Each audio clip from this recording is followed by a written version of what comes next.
after more than 460 days of conflict. Israel and Hamas have come together on a ceasefire agreement that will end the war in Gaza. This agreement was reached just before noontime today, and it is scheduled to go into effect on Sunday. It will include 3 phases and last 42 days. We have team coverage of this major announcement. Lisa Rozner spoke with families of hostages for their reaction on getting their loved ones home. Ramy and Inocencio is live in Tel Aviv with reaction there. But we begin with Brennan on how this all finally came together and how the deal will work. Well, Jessica and Christine, there have been many stops and starts in this negotiation. It went right down to the wire.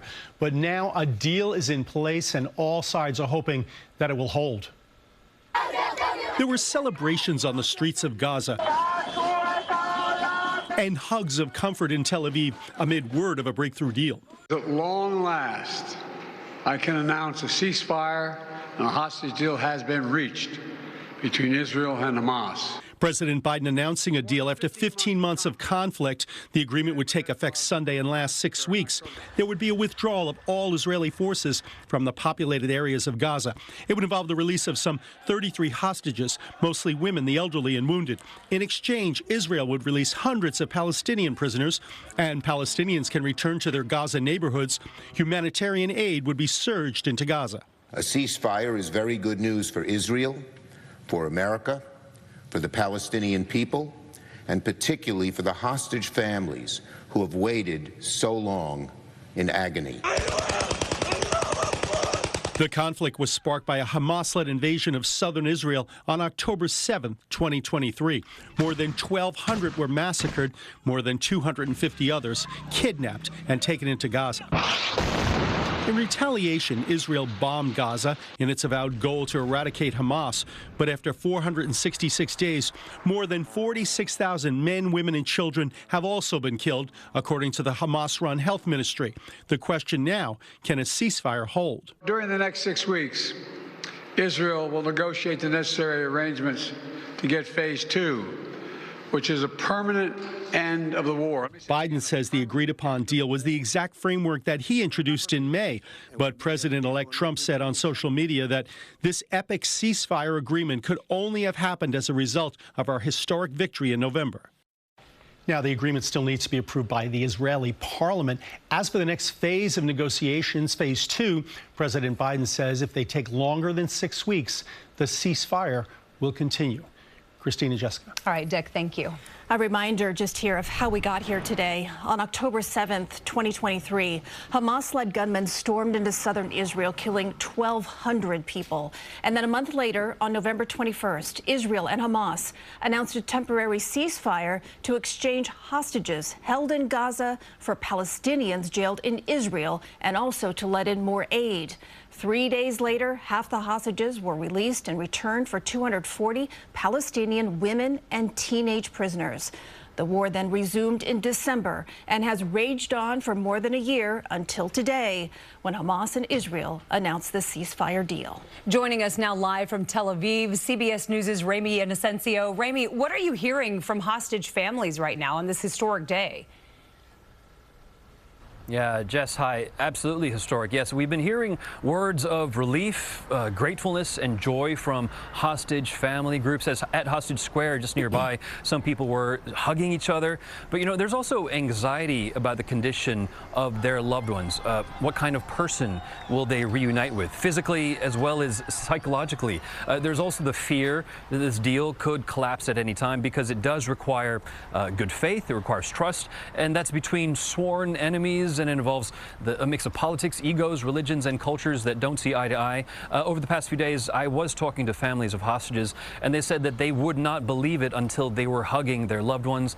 And one brother of a hostage that I texted just after the news broke just now said that he hates this deal, actually, his words, because the first phase doesn't include his brother, but at the same time, he's also excited for the deal. So he said it's very complicated. So, you know, for these families, their loved ones can't get home any faster, and as we've been saying, it has been 466 days that they have been held hostage in Gaza. We can certainly understand how they all must be feeling here this evening, Ramy. There's another step, though, that needs to be taken, and that is Netanyahu going back to his government to approve this deal. How do you see that going? Is there any clear opposition in this path? Yeah, there will be opposition. We know there will be. This deal needs to be approved through the cabinet and then through Israel's parliament. That's known as the Knesset. It will not be smooth sailing. One of Netanyahu's far-right ministers, his national security minister, known as Itamar Ben-Gvir, has said that he would leave the coalition, a far-right coalition, because the deal represents what he said was a surrender to terrorists. But if he does, we know that this government still will not collapse. But what could perhaps slow down or derail this deal are lawsuits, the legal system. And the reason for that is because those are expected from families who had loved ones killed by Palestinians who are now currently in Israeli prisons here. And if any of those end up on that release list, if you were a family member, you would be angry, and you would probably want to stop as well any of those from being released. Yeah, Ramy, one more before we let you go. We know so much of Gaza has been decimated in the ensuing war. What's next there as far as humanitarian aid and rebuilding what they can? Yeah, those discussions are far in the future. They haven't happened yet and might only happen after many weeks, perhaps 12 weeks if we can get there. And I say this because this would be in the so-called phase 3 of this deal. Right now, we're only just about to start phase 1, which is the release of the hostages, the withdrawal of Israel's military away from the central population centers. Phase 2 is the rest of those hostages getting released. So if we do get to that phase 3, we know that'll take time. That'll take money for reconstruction, likely years, likely billions of dollars. We're going to be talking about this for a long time.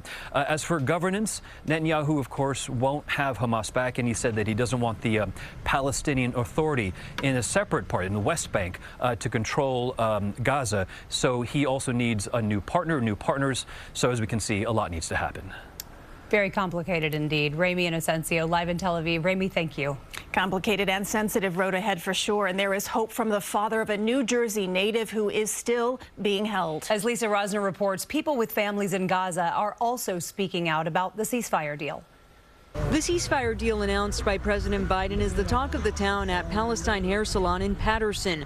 The owner saying some residents have lost hundreds of relatives in Gaza since October 7th, 2023. Is it going to start within the next few days? We're not sure yet. But of course, we are so excited to hear that enough of the killing. Among the Israeli hostages that have been held in Gaza, 7 are American. 21-year-old Tenafly, New Jersey native Idan Alexander was last seen in a Hamas propaganda video released in November. His father, Adi. Our son is not on the humanitarian list, and these are the first to go. So we have to sit tight and see what is exactly happening and how soon we will see him. Negotiations will resume on the 16th day of the first stage to reach an agreement for all remaining hostages in exchange for a complete end to the war. I hope they are not going to wait 16 days to start the negotiations. I have a feeling it will be starting immediately, not the small batches of 3 or 4 a week. Everybody on the same bus, maybe 2 buses, and we're done. Family members of hostages I've spoken with say every single person that is still alive should be considered a humanitarian case.